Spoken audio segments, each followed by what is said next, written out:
Вы слушаете Russian Flow, подкаст для тех, кто учит русский язык.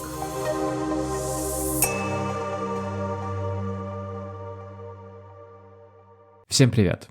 Меня зовут Лёша, и сегодня мой первый выпуск подкаста Russian Flow. Сегодня я хочу вам рассказать, почему слушание, то есть аудирование, это очень важный навык, когда вы учите русский язык. Потому что, наверное, вы замечали, что иногда понять русскую речь достаточно трудно. Но если вы будете слушать больше, ваше понимание языка станет лучше. Даже если сейчас, слушая этот эпизод в моем исполнении, вы чувствуете, что понимаете не все, я прошу вас не волноваться, потому что с течением времени в будущем вы поймете абсолютно каждое слово.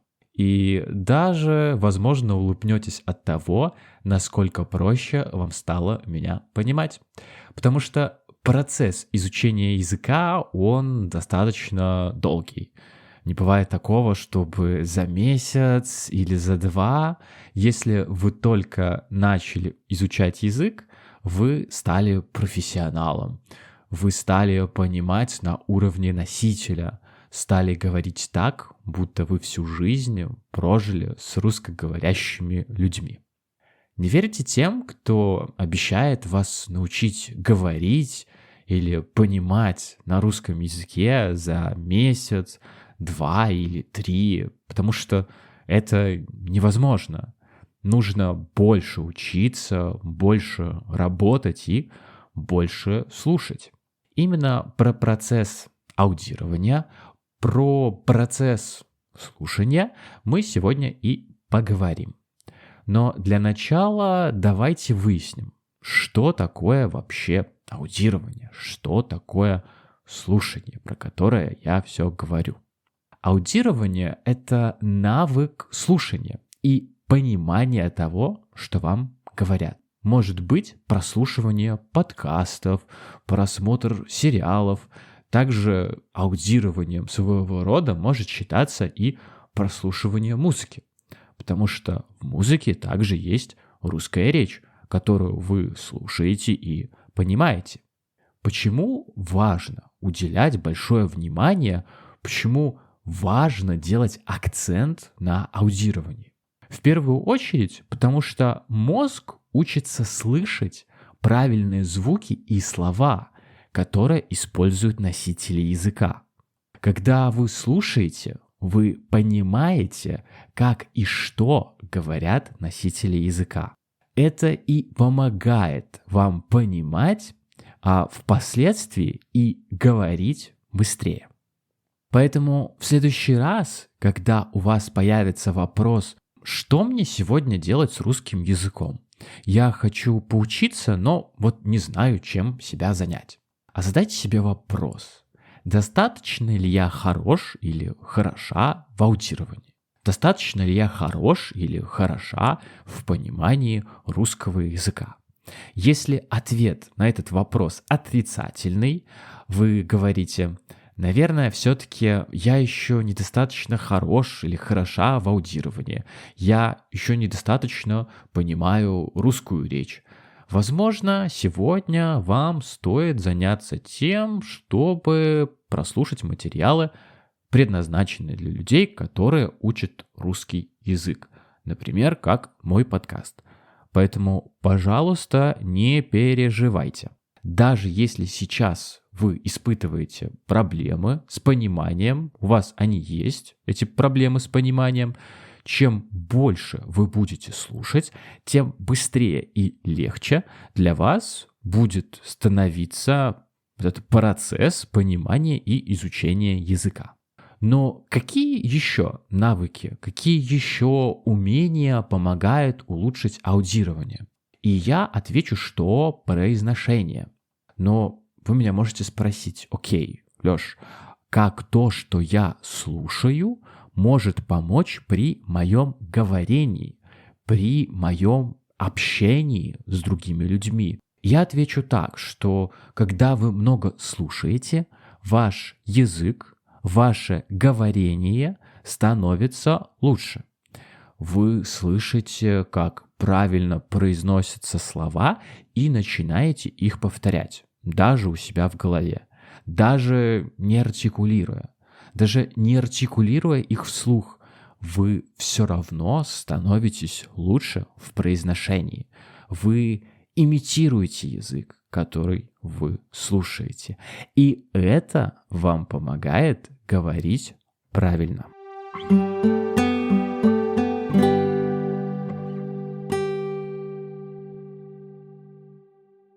Еще один интересный навык, очень полезный навык при тренировке, при практике аудирования и прослушивания русского языка, это расширение словарного запаса. Потому что когда вы слушаете много русского языка, увеличение и улучшение, расширение словарного запаса, оно неизбежно. Вы в любом случае будете слушать, понимать и узнавать новые слова. И таким образом ваш словарный запас на русском языке, он будет богаче, ярче и интереснее. Поэтому мой совет: каждый раз, когда вы что-то слушаете, старайтесь запоминать какие-то интересные слова или выражения. Не нужно бояться использовать те слова, которые вы услышали в первый раз. Возможно, вы никогда до этого ни разу и не слышали про это слово. Но мой вам совет: постарайтесь в следующий раз использовать это слово, это выражение в своей речи. И таким образом ваш словарный запас будет улучшаться с каждым днем. Ну окей, а что еще дает этот навык аудирования? Навык аудирования, как в принципе и звучит из самого выражения, помогает вам понимать русский язык в реальной жизни. То есть, сталкиваясь с носителем русского языка, встречая его на улице, при разговоре с ним, вы становитесь более осведомленным в том, что говорит этот человек. Вы понимаете больше, вы осознаете, что он говорит. Поэтому это помогает вам общаться легче, проще, и ваше взаимодействие, ваша коммуникация с этим человеком происходит на более сложном уровне. Дальше. Ну а что еще помогает нам улучшить это пресловутое аудирование? Я думаю, что повышение уверенности. Мы все знаем, что при улучшении каких-либо навыков, любых, это может быть готовка, это может быть спорт, это может быть чтение, неважно. При улучшении каких-либо навыков мы становимся более уверенными в себе. Мы чувствуем, что нам проще и легче становится что-то делать. Поэтому в данном случае нам становится проще общаться, нам становится проще понимать других людей. И от этого наше чувство уверенности, оно повышается. Мы становимся более уверенными в себе.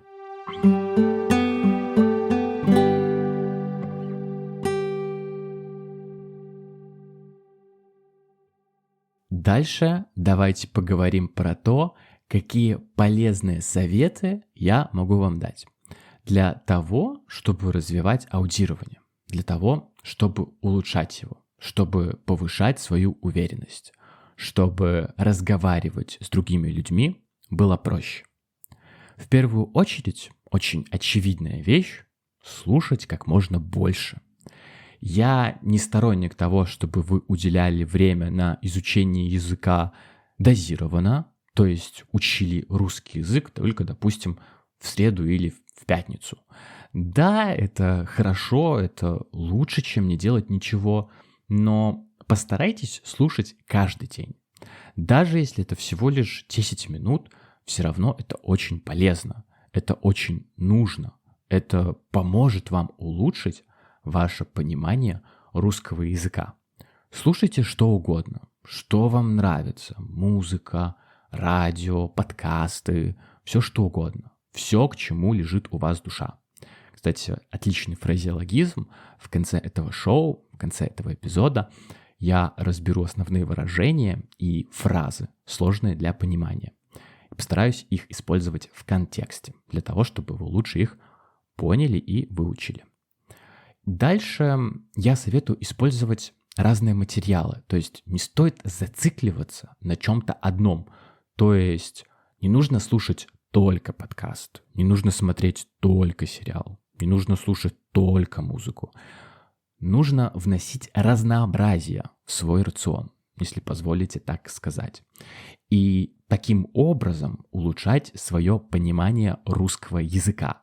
Ведь чем больше источников у вас есть, тем лучше. Но при этом я советую не использовать десятки или сотни источников. Нет, сконцентрируйтесь на 5, может быть, 7 каких-либо ресурсах и используйте их в повседневной жизни. И начинайте с каких-то простых вещей. Если вы только начали учить русский язык, не нужно бежать и слушать, смотреть материалы, предназначенные для носителей. Это не доставит вам ни удовольствия, не принесет никакой пользы. Мой совет — это включать и слушать материалы, специально предназначенные для носителей русского языка.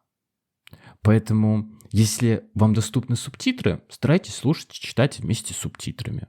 И таким образом вы будете развивать сразу 2 навыка в изучении языка. Это аудирование и это чтение. И с таким способом вы убьете 2 зайцев сразу. Еще одно интересное выражение, которое мы чуть позже разберем. И обязательно, если вы что-то делаете, то старайтесь повторять. То есть старайтесь послушать один и тот же подкаст, допустим, вот этот, несколько раз. Первый раз, возможно, вы что-то не поймете, что-то не схватите. Не даст вам мозг словить какую-то фразу. Поэтому попробуйте сделать это еще раз. Попробуйте переслушать этот подкаст. 2-й, 3-й раз и на 4-й раз то слово, которое вы не могли понять в 1-й, обязательно к вам придет. Вы его обязательно поймете. Поэтому не стоит стесняться, берете подкаст, слушаете его 1-й, 2-й, 3-й раз, и ничего страшного в этом нет. Ваш мозг привыкает, ваш мозг узнает больше, и вам становится легче в последующие разы изучать и слушать русский язык.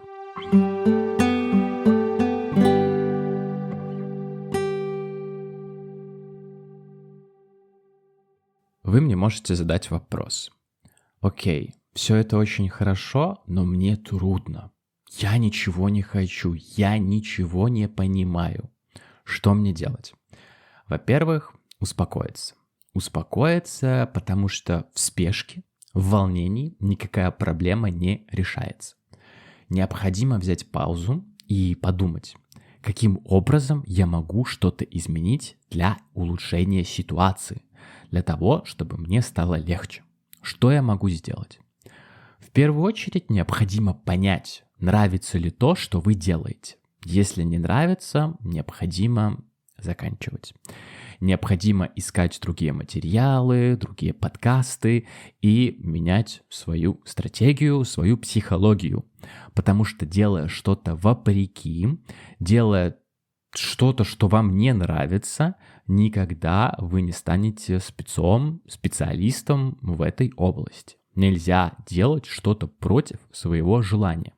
Поэтому, если вы словите себя на мысли, что «я не хочу», «мне не хочется», «я прокрастинирую», пожалуйста, меняйте правила игры, меняйте ресурсы, меняйте свои материалы, делайте то, что вам нравится. Самое главное здесь в процессе — это получать удовольствие, это самое главное.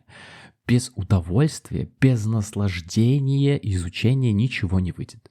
Поэтому используйте разные источники, ищите себя, пробуйте искать. Ничего страшного, если закроете книгу на середине и не дочитаете. И ничего страшного в том, что если вы смотрите фильм или сериал, вы его не досмотрите. Неважно. Главное — удовольствие. Поэтому слушайте, используйте транскрипты, используйте тексты, используйте субтитры, берите короткие материалы. Не нужно сразу лезть в подкасты на 1,5 часа. Начинайте с коротких видео, начинайте с коротких подкастов и постепенно усложняйте. Чувствуете, что не можете осилить какой-то материал? Поменяйте, возьмите что-нибудь простое. Но делайте то, что вам нравится. Без удовольствия не бывает прогресса, как сказал. Спасибо, что были со мной. Надеюсь, подкаст вам понравился. И в конце я постараюсь разобрать сложное выражение, которое я использовал на протяжении этого эпизода. Всем, кто-то слушал до этого момента, большое спасибо. А если у вас остались силы на, пожалуй, самую интересную часть подкаста, то welcome.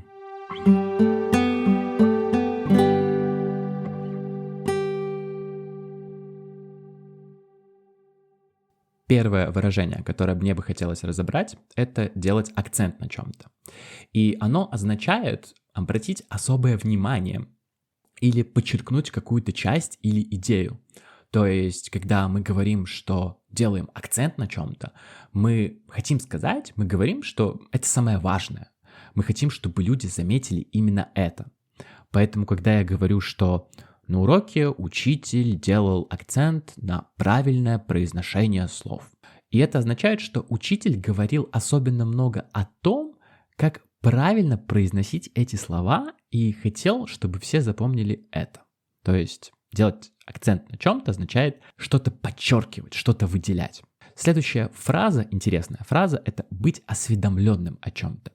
И она означает иметь какую-то информацию о событии или о ситуации. То есть, простыми словами, это быть в курсе, знать новости или какие-то важные детали. Например, я осведомлен о последних новостях. Это значит, что я знаю, что произошло недавно, я в курсе событий. Следующее слово, которое я бы хотел разобрать, это слово «пресловутое». И мы его используем, когда говорим о чем-то, что считается популярным, что происходит часто, и зачастую это является плохим, но в нашем случае пресловутый не является плохим, потому что я использовал его вместе с аудированием, то есть я сказал пресловутое аудирование с целью подчеркнуть, что вот об этом аудировании очень много разговоров, особенно в среде людей, которые изучают иностранные языки. И приводя пример достаточно простой, я могу сказать, что эти пресловутые пробки на дорогах не устраивают местных жителей. То есть эти пробки, они всем известны, они их все знают, поэтому мы можем сказать, что они пресловутые. Следующая фраза – это фраза «моя душа лежит к чему-то». И это выражение, которое означает, что я чувствую к чему-то сильную привязанность. Мне это очень нравится или я люблю это. Допустим, я скажу, что моя душа лежит к языкам, но моя душа не лежит к математике. Это значит, что моя душа не моя душа. Я очень люблю языки, но при этом немножко недолюбливаю математику. Следующая фраза – это убивать двух зайцев сразу. И означает она делать какие-то полезные вещи, две вещи, одновременно. Или решать две проблемы за один раз. То есть это идиома, которая позволяет нам сказать, что с помощью одного действия мы достигаем двух целей. Я решил пойти в магазин и купить продукты. И по пути заехал к другу. Так я убил двух зайцев сразу. И купил продукты, и увиделся с другом. Следующее слово – это слово «вопреки». И оно означает, что что-то происходит или делается, несмотря на препятствия или что-то негативное. Оно показывает, что человек делает что-то, несмотря на трудности или противоположное мнение. Допустим, я могу сказать, что я пошел гулять вопреки дождю. Это значит, что я вышел на улицу, хотя шел сильный дождь, и это было трудно, и вообще мне не хотелось, я хотел лежать дома. И последняя фраза, о которой я хотел бы сегодня упомянуть, это фраза «ловить себя на мысли». И она означает, что вы вдруг что-то понимаете, что-то осознаете, что-то замечаете в своих мыслях. Например, когда вы говорите, что я словил себя на мысли, что я понимаю много слов из этого подкаста, значит, я большой молодец. То есть, таким образом, вы замечаете что-то в себе и можете употребить эту фразу в данном контексте. На этом все. Спасибо, что были со мной на протяжении этого времени. Надеюсь, подкаст вам понравился. Увидимся в следующих эпизодах. Всем пока.